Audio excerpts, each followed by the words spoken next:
எல்லாருக்குமே வணக்கம். இன்னைக்கு நம்மளோட சேனல்ல நம்ம பார்க்கக்கூடிய தகவல் என்னன்னு கேட்டீங்கன்னா, நம்மளுடைய முன்னோர்கள் நமக்கு சொல்லிட்டு போன ஒவ்வொரு ஆன்மீக தகவல்லையுமே அறிவியல் ரீதியா ஒரு உண்மை இருக்குதுங்க. எந்த ஒரு விஷயத்தையுமே அவங்க கண்மூடித்தனமா நமக்கு சொல்லிட்டு போகல. அந்த விதத்துல இன்னைக்கு நம்ம பார்க்க போற ஆன்மீகத்துல இருக்கக்கூடிய அறிவியல் உண்மைகள் என்ன அப்படிங்கறத பத்தி தான் இன்னைக்கு நம்ம பார்க்க போறோங்க. அதுக்கு முன்னாடி மறக்காம நம்மளோட சேனலை சப்ஸ்கிரைப் பண்ணிடுங்க. ஒவ்வொரு விசேஷங்கள் நடக்கக்கூடிய இடத்துலயுமே வாழை மரத்தையும் மாவிளை தோரணத்தையும் கட்டுறாங்களே, இதுக்கு என்ன காரணம் அப்படின்னு என்னைக்காவது யோசிச்சிருக்கீங்களா? இதுல என்ன அறிவியல் ரீதியான காரணம் இருக்கு அப்படின்னு கேட்டீங்கன்னா, பொதுவாவே விசேஷங்கள் நடக்கக்கூடிய இடத்துல கூட்டங்கள் வந்து நிறைய கூடும். அந்த மாதிரி நேரத்துல மத்தவங்க கிட்ட இருந்து வரக்கூடிய அந்த வியர்வை நெடி, அவங்க கிட்ட இருந்து வரக்கூடிய அந்த நெகட்டிவ் எனர்ஜிஸ், இதை எல்லாத்தையும் வாங்கிட்டு அதை எல்லாத்தையுமே சுத்தப்படுத்தி ஒரு நல்ல காற்றையும் அந்த கார்பன் டை ஆக்சைடை எடுத்துக்கிட்டு ஆக்சிஜனை கொடுக்கக்கூடிய ஒரு தன்மை இந்த வாழை மரத்துக்கும் இந்த மாவிளைக்கும் இருக்குதுங்க. அதனால தான் நம்மளுடைய முன்னோர்கள் விசேஷங்கள் அதிகமான கூட்டங்கள் வரக்கூடிய இடத்துல இந்த மாதிரி மாவிளை தோரணத்தையும் வாழை மரத்தையும் கட்டணும் அப்படின்னு சொல்லி அன்னைக்கே சொல்லி வச்சாங்க. அது மட்டும் கிடையாதுங்க, ஒரு நாள் முழுக்க விரதம் இருக்காங்க பாத்தீங்களா. பொதுவா அந்த ஏகாதசி விரதம் இருக்காங்க அப்படின்னா அந்த நாள் முழுக்க அவங்க சாப்பிடாத இருந்துட்டு கடைசியில அந்த இலையில இருக்க படையல்ல முக்கியமா அகத்திக்கீரை இருக்கணும் அப்படின்னு சொல்லுவாங்க. இதுக்கு என்ன காரணம் அப்படின்னு கேட்டீங்கன்னா, ஒரு நாள் முழுக்க நம்ம சாப்பிடாம திடப்பொருட்களை சாப்பிடாம அவாய்ட் பண்றப்போ ஒரு சிலருக்கு வயிற்றுல அல்சர், புண்ணு இந்த மாதிரி பிரச்சனைகள் இருக்கிறதுக்கு, அந்த பிரச்சனைகள் அதிகமாகிறதுக்கு வாய்ப்பு இருக்குது.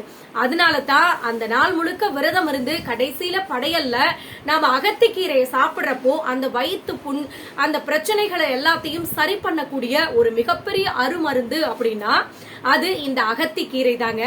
அது மட்டும் கிடையாது, அகத்திக்கீரையில இரும்பு சத்து நிறைய இருக்கு.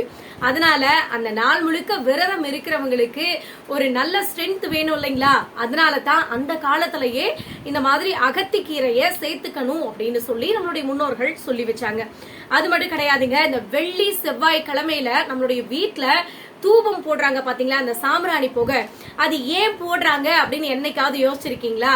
நம்மளுடைய வீட்டுல வரக்கூடிய இந்த தேவையில்லாத பூச்சிகள், கொசுக்கள், இதை எல்லாத்தையும் விரட்டக்கூடிய ஒரு அருமருந்து அப்படின்னா, அதுவும் இயற்கையான முறையில அப்படின்னா அது இந்த சாம்பிராணி புகை தாங்க.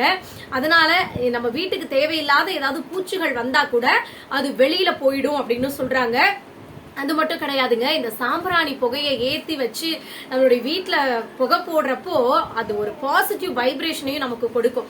அதனாலதான் நம்மளுடைய முன்னோர்கள் இந்த மாதிரி புகை போடணும் அப்படின்னு சொல்லி வச்சிருக்காங்க. அது மட்டும் கிடையாதுங்க, வாசல்ல இருக்கக்கூடிய நிலைப்படி இருக்கு பாத்தீங்களா, இதுல மஞ்சளை எதுக்காக தடவுறாங்க அப்படிங்கிற கேள்வி உங்களுக்கு இருக்கும். ஒரு நாள் முழுக்க வெளியில எல்லா இடத்துலயும் போய் நம்ம மெதிச்சுட்டு வரோம். அங்க நோய் தொற்று, கிருமிகள் எல்லாமே இருக்கும். மெதிச்சுட்டு முதல்ல நம்ம வீட்டுக்குள்ள வரும் பொழுது அந்த நிலைப்படி வாசல் இருக்கு பாத்தீங்களா, அங்கதான் நம்ம வந்து காலை வச்சுட்டு உள்ள வருவோம். சோ அந்த மாதிரி என்ட்ரி ஆகுறப்போ மஞ்சள் ஒரு கிருமி நாசினி. இந்த வாசல்ல இருக்க நிலைப்படியில நம்ம மஞ்சளை தடவும் போது அது நம்ம காலில் ஒட்டிட்டு வரும் பாத்தீங்களா, அந்த நோய் கிருமிகளை அப்படியே அழித்து அதை வந்து வெளியிலேயே அந்த தொற்றுகளை எல்லாம் போக்கிட்டு நமக்கு ஒரு நல்ல ஆரோக்கியத்தை கொடுக்கக்கூடியது இந்த மஞ்சள். அதனாலதான் வாசல் நிலைப்படியில நம்ம மஞ்சளை தடவணும் அப்படின்னு சொன்னாங்க. அது மட்டும் கிடையாதுங்க, இடி இடிக்கும் போது அர்ஜுனா அர்ஜுனா அப்படின்னு சத்தம் போடுறோம் பாத்தீங்களா, அது எதுக்காக அப்படின்னு யோசிச்சிருக்கீங்களா? பொதுவாவே பலத்த சத்தம், இடி வேகமா இடிக்கும் பொழுது நம்மளுடைய காதுல இருக்கு பாத்தீங்களா, இந்த காதினுடைய செவிப்பறை அது வந்து தாக்கி கிழியறதுக்கும், அது வந்து காது ஒரு மாதிரி கொய் அப்படின்னு சவுண்ட் வரும் பாத்தீங்களா, அந்த மாதிரி காது அடைக்கிறதுக்கும் நிறைய வாய்ப்பு இருக்கு. அதனால அர்ஜுனா அர்ஜுனா அந்த மாதிரி சத்தம் போடுறப்போ அந்த சத்தம் இருக்கு பாத்தீங்களா, இடியினுடைய சத்தம் அது ரெண்டா ஸ்ப்ரிட் ஆயிடுமா, ரெண்டா பிரிஞ்சு இந்த பக்கமும் இந்த பக்கமும் அது போறப்போ அந்த இடியினுடைய தாக்கம் குறைந்து நம்மளுடைய காது அடைக்கிறது, இந்த செவிப்பறை கிழியறது, இந்த மாதிரி பிரச்சனைகள் வராது அப்படின்னு சொல்றாங்க.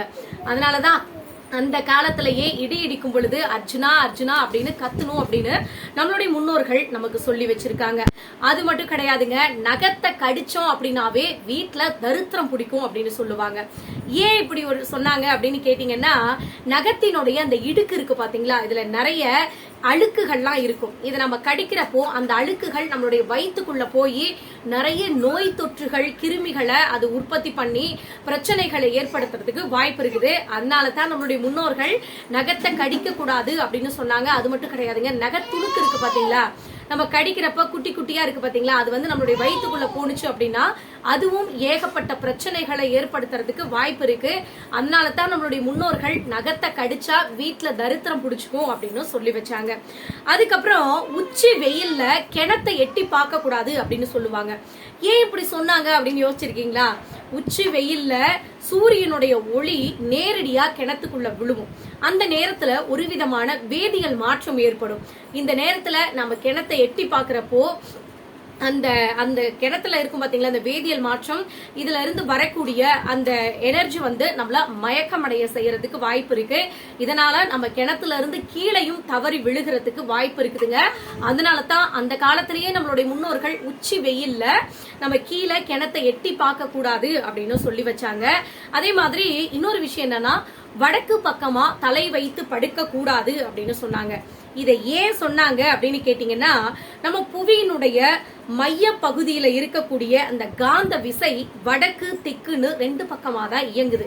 அதனால நம்ம வடக்கு பக்கமா தலை வைத்து படுக்கும் பொழுது அது நம்மளுடைய மூளைய ஒரு விதமான அதிர்வடை மாதிரி ஏற்படுத்தி மூளையினுடைய அந்த செயல்திறனை குறைக்கிறதுக்கு வாய்ப்பு இருக்குது.